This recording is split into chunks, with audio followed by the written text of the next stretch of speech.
স্বাগতম আমাদের আজকের বিশেষ ভিডিওতে। আজ আমরা আলোচনা করব টেলস ফ্রম ব্ল্যাক ম্যানর। এই সিনেমাটি শুধু একটি ভৌতিক গল্প নয়, এটি এক ভয়ঙ্কর ঐতিহাসিক অধ্যায়ের দলিল। ব্ল্যাক ম্যানর, যার চারপাশে রয়েছে গভীর বন, শত বছরের পুরনো রহস্য এবং ভয়ঙ্কর অভিশাপ। এই সিনেমাটি আমাদের কেবল ভয় পাইয়ে দেবে না, বরং একটি অন্ধকার জগতে নিয়ে যাবে। এটি এমন একটি সিনেমা যা রহস্য, ভৌতিক অভিজ্ঞতা এবং ইতিহাসের অন্ধকার দিকগুলোকে একত্রিত করে। সিনেমার প্রতিটি মুহূর্ত আপনাকে ভৌতিক এক যাত্রায় নিয়ে যাবে। তাই পুরো ভিডিওটি দেখুন এবং ম্যানরের এই ভয়ঙ্কর কাহিনী সম্পর্কে জানুন। চ্যানেলটি সাবস্ক্রাইব করুন এবং আমাদের সঙ্গে থেকে পুরো গল্পটি শুনুন। গল্পের শুরুতে আমরা দেখতে পাই এলিস ম্যানরের সামনে দাঁড়িয়ে আছে এবং ধীরে ধীরে ভেতরে প্রবেশ করছে। গল্পের কেন্দ্রীয় চরিত্র হলেন এলিস কার্টার। তার দাদার মৃত্যুর পর সে জানতে পারে সে একটি বিশাল ম্যানরের উত্তরাধিকারী। প্রথমে এটি একটি আশীর্বাদ মনে হয়েছিল, কিন্তু যখন সে ম্যানরে প্রবেশ করে তখনই সে বুঝতে পারে এই স্থানে কিছুই স্বাভাবিক নয়। প্রথম রাতে ঘটে অদ্ভুত ঘটনা। রাতে সে শুনতে পায় পায়ের আওয়াজ, যদিও পুরো ম্যানরে সে একা।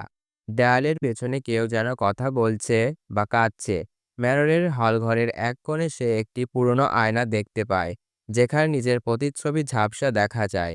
এলিস এইসব ঘটনাকে প্রথমে পাত্তা দেয় না, কিন্তু যখন সে একটি পুরনো চিঠি পায় যেখানে লেখা ছিল, তুমি যদি সত্য জানতে চাও তবে নিচে তাকাও, তখন গল্প আরও রহস্যময় হয়ে ওঠে। এলিস স্থানীয় ইতিহাসবিদদের সঙ্গে যোগাযোগ করে। তার কাছ থেকে জানা যায় ব্ল্যাক ম্যানরের ইতিহাস রক্ত আর রহস্যে ঢাকা। 1800 সালের ঘটনা। এই ম্যানরটি নির্মাণ করেন স্যার চার্লস ব্র্যাক, একজন প্রভাবশালী জমিদার, কিন্তু তার পরিবার অদ্ভুতভাবে নিখোঁজ হতে থাকে। প্রতিবেশীরা বিশ্বাস করত চার্লস ব্ল্যাক কালো জাদুর চর্চা করতেন। এলিস আরও জানতে পারে ম্যানরের বেসমেন্টের এক অদ্ভুত কাঠুরি আছে। সেখানে পাওয়া যায় কালো মোমবাতি, পুরনো মোমের বই এবং রহস্যময় প্রতীক। স্থানীয়রা বলে ম্যানরের যে কোনো বাসিন্দাই ধীরে ধীরে উন্মাদ হয়ে পড়ে। এলিস যখন ম্যানরের ভেতরে প্রবেশ করে চিত্রকর্মগুলো পর্যবেক্ষণ করে, তখন সে দেখে চিত্রগুলোর যেন চোখ অনুসরণ করছে এবং ডায়েরির পাতায় লেখা আছে, আমরা এখানে বন্দি, মুক্তি নেই। এলিস এবং ইতিহাসবিদ ম্যানরের নিচে কাঠুরিতে প্রবেশ করছে। এলিস ম্যানরের বেসমেন্টে একটি লুকানো দরজা আবিষ্কার করে। দরজার উপরে কিছু প্রতীক খোদাই করা আছে, যা প্রাচীন কালো জাদুর চিহ্ন মনে হয়। কঠুরির ভেতরে তারা কি পায়? একটি বিশাল প্রেগ্রাম রাখা ছিল মেঝেতে, চারপাশে কালো মোমবাতির অবশিষ্টাংশ। একটি বই পাওয়া যায় যেখানে লেখা ছিল অভিশাপের মন্ত্র। ঠিক তখনই তারা অনুভব করে কুঠুরির ভেতরে তাপমাত্রা হঠাৎ কমে গেছে। বইটি খুলতে একটি ছায়া তাদের চারপাশে ঘুরতে শুরু করে।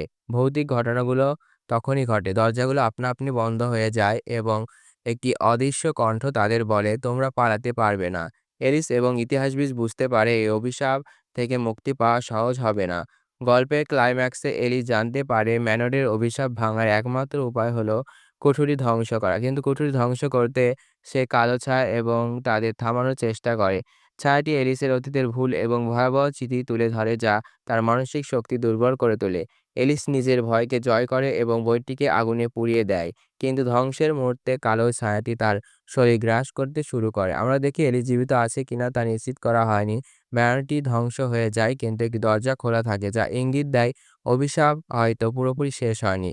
টেলস ফ্রম ব্ল্যাক ম্যানর তা আমাদের ভয় দেখায় না, বরং প্রশ্ন করে অতীতের ভুল কি বর্তমানকে ধ্বংস করতে পারে। সিনেমাটি তার রহস্যময় গল্প এবং মনস্তাত্ত্বিক থিম দিয়ে দর্শকদের ভীষণভাবে মুগ্ধ করে। আপনার কি মনে হয়, এলিস অভিশাপ থেকে মুক্তি পেয়েছিল নাকি সে ম্যানরের অংশ হয়ে গেল? কমেন্টে আপনার মতামত